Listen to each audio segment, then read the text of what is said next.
Hi, I'm Jarrad Brown, Australian expat financial planner based here in Singapore. Welcome to my video series where we cover some of the tough personal finance questions for Australians all over the world.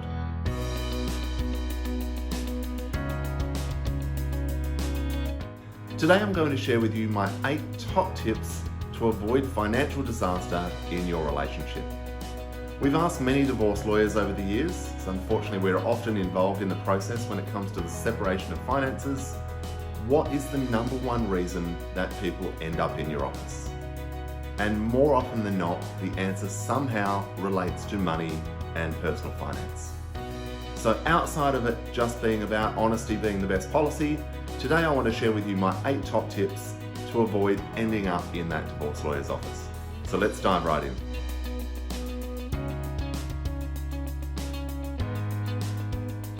The first tip when it comes to avoiding financial disaster in your relationship is transparency. It's simply being honest about your current financial position when you're entering into a relationship. If you have mountains of credit card debt, or if you have personal loans or student loans, or you own 15 investment properties, being honest about these items earlier rather than later is going to prevent potential conflict in the future. So make sure that you do disclose, particularly when it comes to liabilities, because otherwise those things can result in both tension, conflict, unnecessary stress well into the future. Let's have a look at number 2.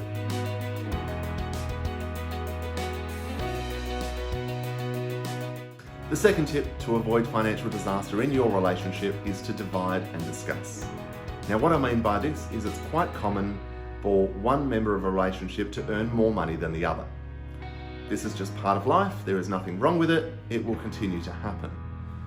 But what that may often mean is that the individual, the person earning more income, may end up covering a higher portion of the household bills.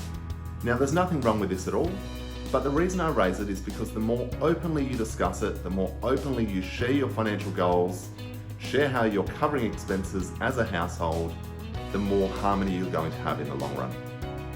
So let's have a look at number 3.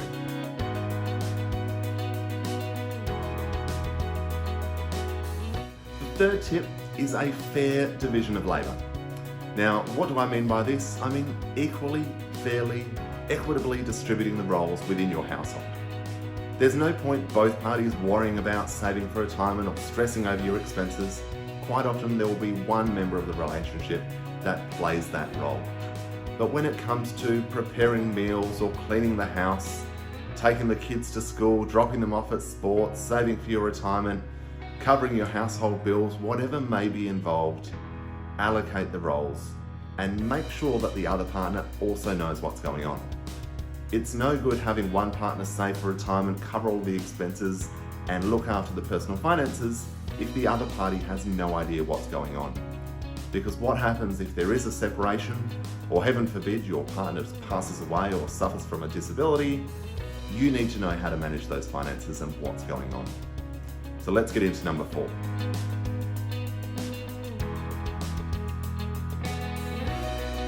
The fourth tip when it comes to avoiding financial conflict and disaster in your relationship is to keep something for yourself.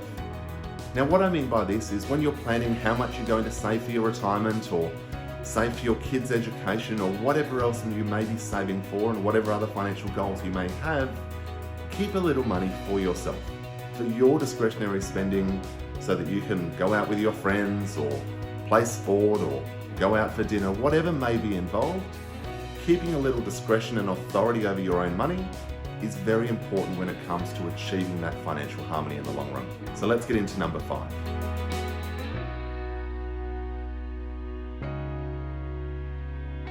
The 5th tip is to simply talk about money.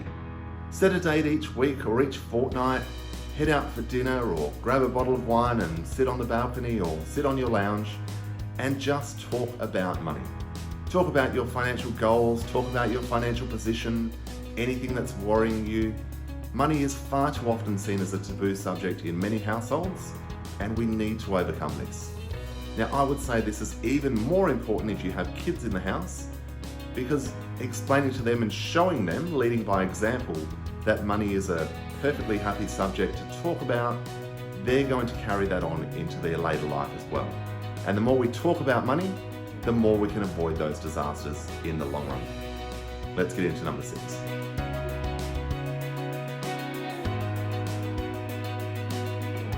The 6th important tip is to create a shared financial plan and roadmap to get there together.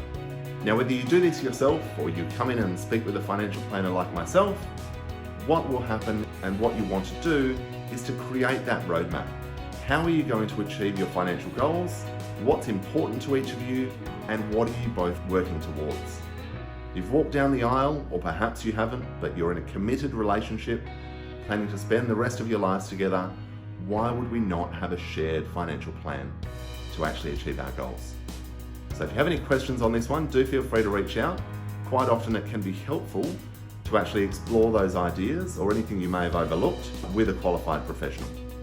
Let's get into number 7.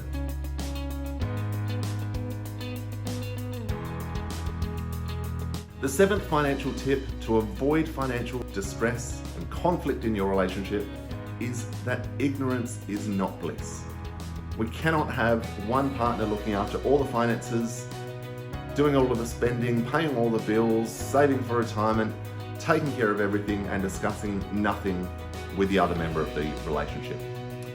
Now, it doesn't mean that both parties need to be actively involved, completely involved, log in and pay bills together or review investments together, but it does mean that both parties need to know what's going on.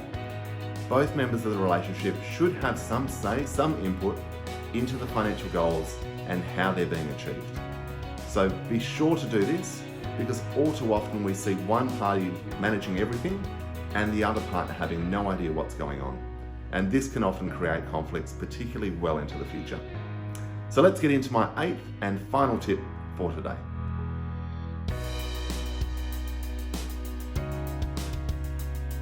My 8th and most important tip when it comes to avoiding financial distress in your relationship is to enjoy your money together.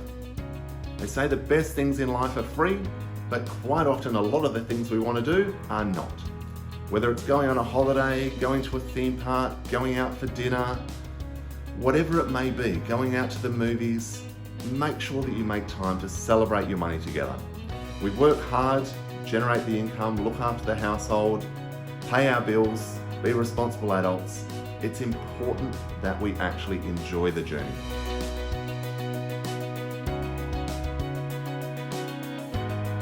I hope that these 8 tips have been helpful. I hope that they've shed some light on what you should be discussing together and some of the things that you should be giving some thought to if you haven't already. If you have any questions at all, please do feel free to fire them through. Thank you very much for tuning in. If you have any suggestions for future videos, questions you'd like me to cover, please do reach out and let me know. Don't forget to subscribe. Thank you, and I look forward to seeing you next time.